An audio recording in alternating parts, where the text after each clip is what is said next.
I don't normally do one video based on just one news item slash injury. But in the case of Austin Matthews, I think it's justified because it's major. It's a month. It's a minimum of a month, and that's the thing too, is they're saying at least 4 weeks. And then what I see on social media is he's out for 4 weeks. And then the other thing that gets me is people saying it'll be fine. Leafs will be fine. Okay. Tonight they're against Calgary. Then they're against Dallas. Then they're in Pittsburgh.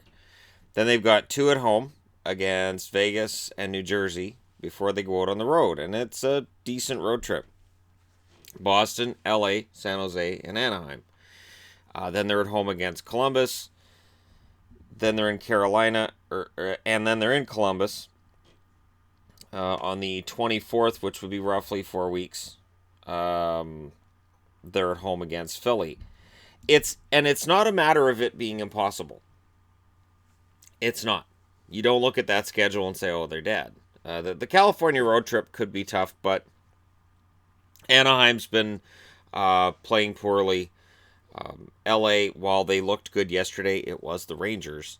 And San Jose's been somewhat inconsistent this year. I could see the Leafs going through and doing well in California, but it is a major blow to lose Austin Matthews for that long.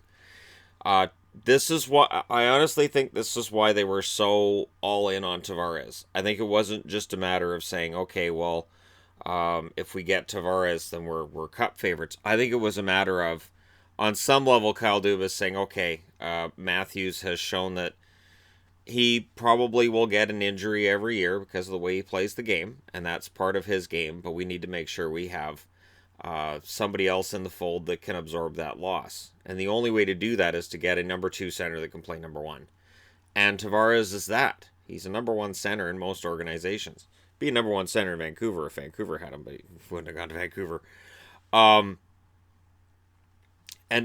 you know, they've got Kadri. Kadri can play number two center.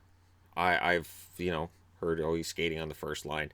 I think the first and second line will get pretty equal time, but I think Kadri ends up getting less than Tavares. It may get Tavares going a little bit. He scored a lot early. I think he had 6 goals in his first 4 games, and now he's had 1 since then in the next 8, I want to say. So it may get Tavares going again, just giving him that extra responsibility. It is a large test. It's a large test to the Toronto Maple Leafs, a team that has a lot of pressure. Without Matthews, the first time he got injured last year, they did quite well. During the second injury, they didn't do as well. They struggled without Austin Matthews, as most teams would. You lose your number one center, you're going to struggle. I think that where Toronto's at right now, I think Toronto can at least go 500 during these games without Matthews. I think they can go probably a little bit above as well. But the idea that, well, it's only 4 weeks, we don't really, we're not going to really notice a huge change. Oh, it's going to be a huge change. It's going to be a huge change for Matthews' line mates. It's going to mean shuffling things around a lot. The good news, too, is you've got a guy like Marleau that's played center before if he needs to. You've got other guys in the lineup who've played center before as well. So Toronto's put together pretty well to absorb this injury, and I think that's, honestly, I really think that's why they were in on Matthews. Now, at the same, or not Matthews, Tavares, but at the same time, if Dubas and Nylander could work out that impasse they've had, that can absorb it a lot too. But the funny thing is, for all the reports at the end of the weekend, do you know what I read on a couple of different sites? Yeah, they're still at an impasse. All right.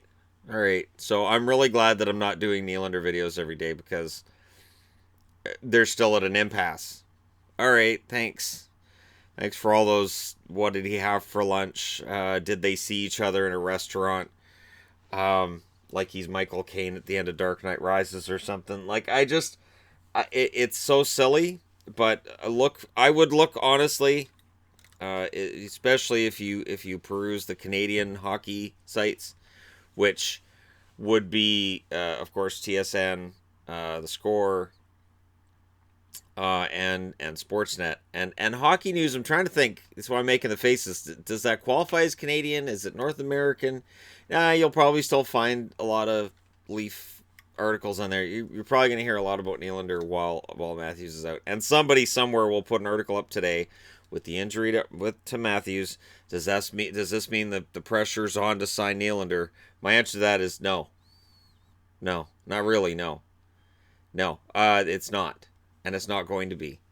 Because there's this guy Kasperi Kapanen that's doing pretty well, and I'm going to talk about him a little bit in a video I'm doing this morning. So, there you go. Matthews out for a minimum of 4 weeks, and it's being reported as 4 weeks.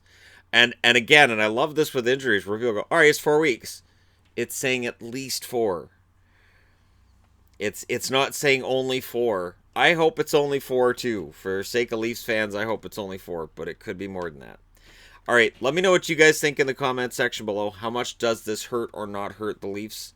Don't forget to hit like and subscribe if you're browsing your way through. You just happened upon this video, and thank you guys so much for watching. I'll talk to you again soon.